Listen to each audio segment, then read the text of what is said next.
In closing, I want to tell you about an experiment I was invited to partake in Canada. A leading brokerage in Canada asked me to come up and work with their brokers. These are kind of stock jockey types. They called them crusty old stock jockeys. I think you can picture the type, can't you? You know, barking PE ratios into telephones. And they said, we want to take 3 questions out of your book. And we want to teach these people these 3 questions, and we want to have them go back and ask these 3 questions to their 10 top clients. And then we're going to have them go through a reflective exercise where they journal the results of the conversations. Well, I was up for that experiment. I liked the sound of this. So I go up and we spend a day with these 20 stock jockeys, and we get done with the day, and I taught them the 3 questions. And I've already mentioned a couple of these questions to you. I'll reiterate them here in a moment. And we come time for Q&A, and Joe from Vancouver raises his hand. I said, yeah, Joe. And by the way, we'd had a wonderful day. All kinds of epiphanies happening all over the room, just popping like popcorn, and people seeing the relevance and significance and understanding how this can help their business. And Joe from Vancouver, yeah, Joe, what's your question? He said, so you really want me to go home and ask these airy-fairy questions? That's exactly what he asked me.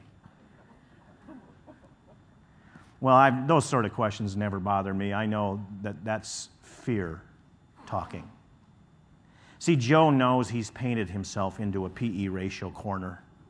He's painted himself into a stock jockey corner, and when he comes out talking about something else, they're going to look like, is this Joe? Who is this? Why are you asking me this, Joe? Right? See, it's Joe's fear that's put him here. He's painted himself into this corner.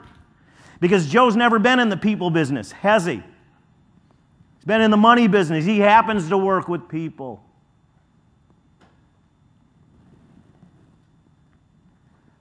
So I taught Joe how to segue into the questions. By the way, here's the airy-fairy questions that scared the life out of Joe. Where are you from?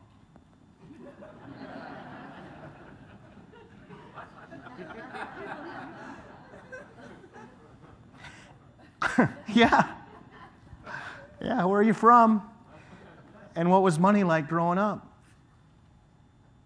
Question number 2, is there anything happening in your life right now that could have a major impact on your financial future?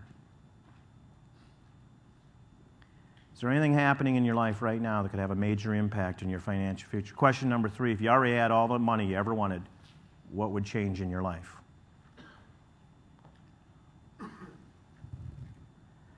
So I taught Joe how to segue into the question by saying, you know, I don't want you to think I'm coming from left field, and we may have not had a conversation like this before, but it's important for me to know this about you.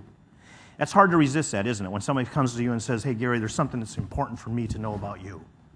You're going to tell then, aren't you? See? It's almost irresistible. You have to have that irresistible preface to your question.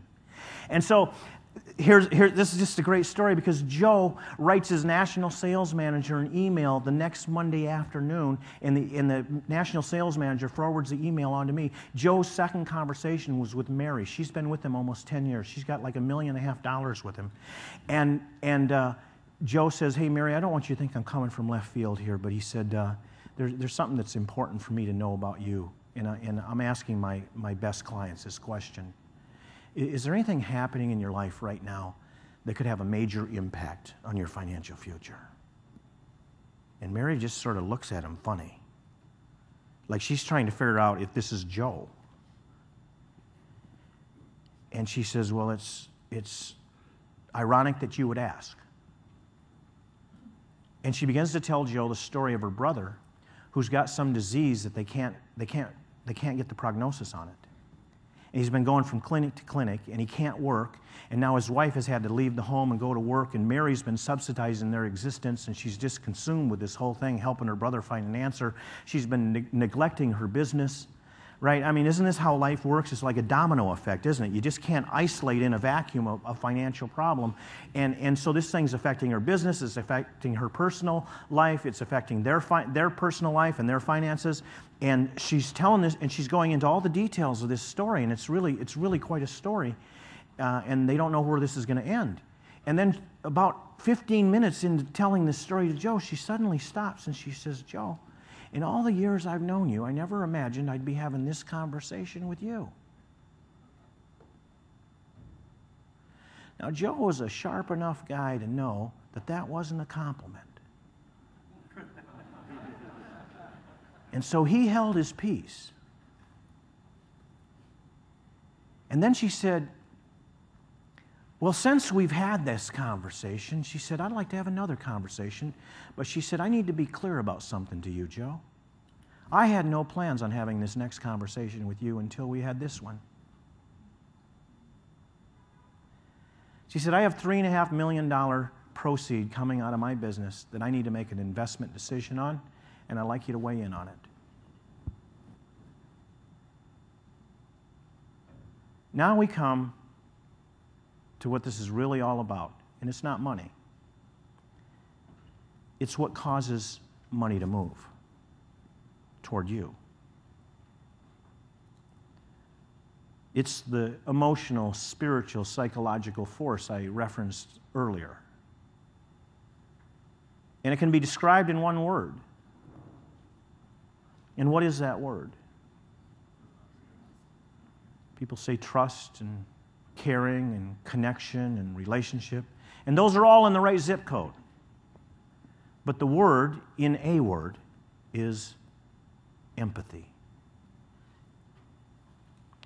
And here is what empathy is. Empathy is when I know that you know me. I know that you know me. We have a title for people who know those stories about us. We call them friends.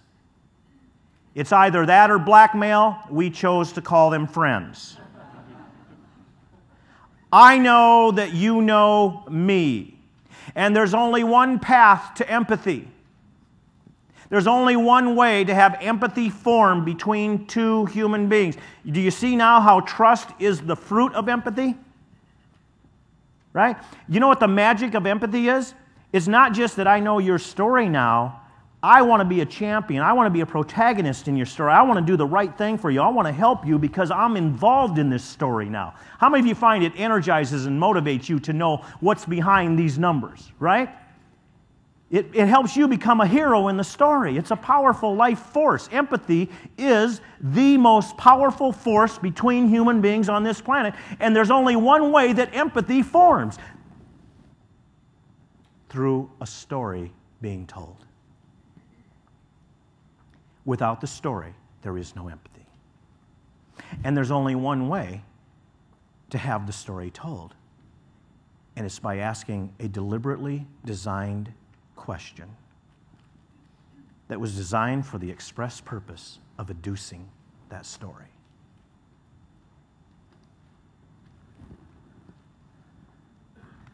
The future of your business does not rest on the answers you give. It rests on the questions you ask.